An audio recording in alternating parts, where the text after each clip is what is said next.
with me, and I'll do what I love till my heart stops beating. I'm feeding this demon. Got a taste, can't erase bitterness in my face. Work a job every day. Gimme that garbage. You gotta take out the trash. So I just started off with some mobility work. I saw this on Instagram.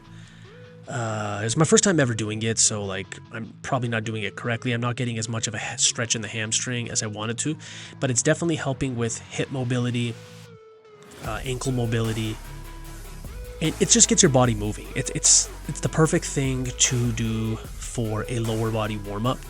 And then what I didn't film, which I wish I did, was the adductor slides from side to side. It really helps open up your hips. And it can also be used as an actual, let's say, exercise, as opposed to just something for warming up. And instead of treating it as a mobility exercise, treat it as something else. But as you can see, I'm definitely getting stretches in the areas I want to. Depending on how out of shape you are, this might challenge your cardiovascular system, just because it is almost a calisthenic exercise where you're moving around. I would hope this doesn't take too much energy and breath out of you. If it is, you got to get yourself on the sled or the air bike ASAP, because something like this should not be winding you. Challenging you in the general areas that it's supposed to work, yes. Winding you, absolutely not. You got to get your ass on the air bike if that's the case.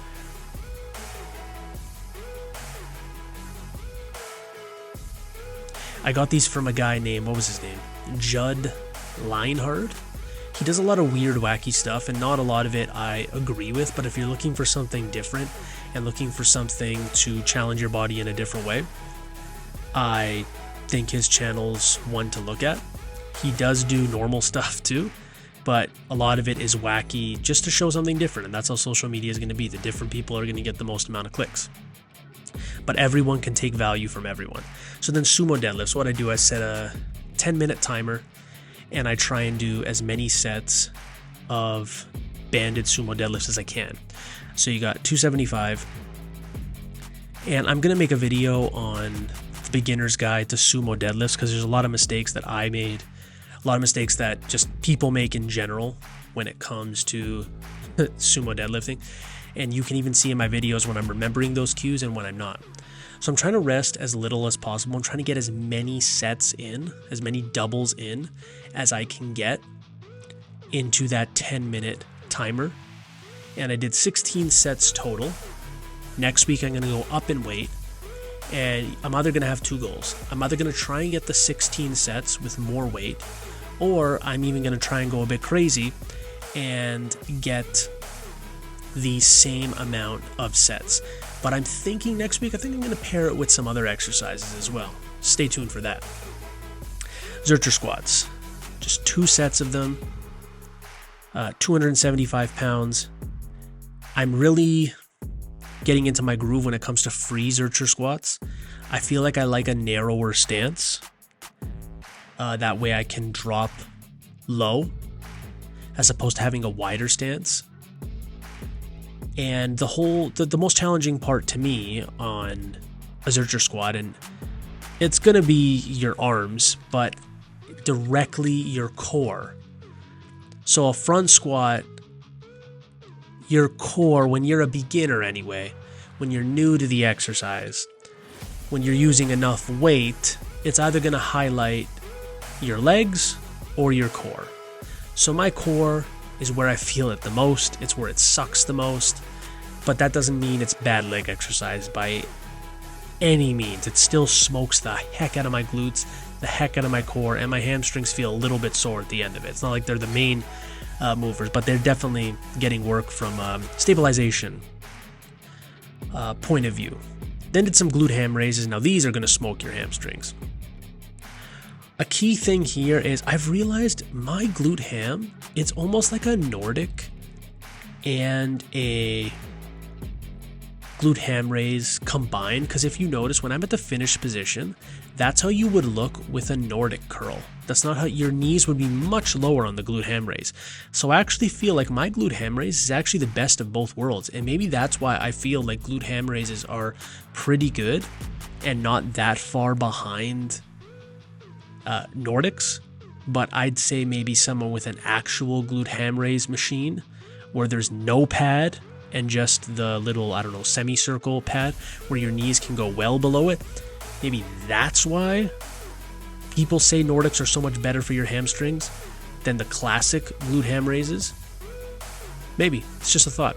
Then I moved on to some reverse hypers. I went back and forth with these exercises. What did I do? Sets of 15? I can't even remember. I feel like just as long as I do reverse hypers and get that stretch in the lower back, it's going to benefit me a long way. My wife has pretty bad back problems. She had like a boating accident years ago, and she's used the reverse hyper for like 3 weeks, and she says that she can already tell her low back is getting a lot better. Just from the sake that when she does good mornings, when she does back extensions, she can't use any meaningful weight on those exercises. So she needs a far regression, and all she does is use 20 pounds on the reverse hyper because her lower back is strong enough to lift that, and she's getting a lot of blood into those muscles, and she's strengthening her lower back from a different perspective. Her body is staying stable while her legs are moving, as opposed to typical reverse hypers it's typical hyper extensions where it's the same thing. So I honestly think that's basically the story that Louie Simmons told on how he developed the reverse hyper. So my wife is a perfect example and a perfect, let's say, specimen and experiment to what the reverse hyper can help with. I honestly think that's what Louie Simmons was going for. She even showed it to her chiropractor, and he was like, wow, that's a pretty awesome machine. I could see how that can work. And then I did 100 reps of neck extensions. I tried to do them in one set. I cut them because you're not going to sit here and watch me do 200 neck extensions. So I did 100. You can see it's a lightweight. That's a 26-pound kettlebell.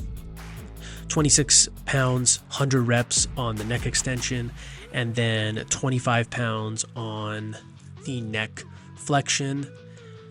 Jiu-jitsu, I don't know what, if in the time I was gone, they taught a lot of stuff that cranks necks and stuff, but people have been attacking my neck like nothing, and I've been having to fight for my life to not get cranked. So neck work is definitely something I have to keep in almost every session, minimum 4 times a week. I'd say for most people, neck 3-4 times a week. If you're really trying to push your neck strength, I'd say maybe even 6 times a week, but beginners 2 times a week. If you want any details on this, check out my stand store. Its link is in the description. Look for my ebook. It will benefit you greatly. And that's all we have for today.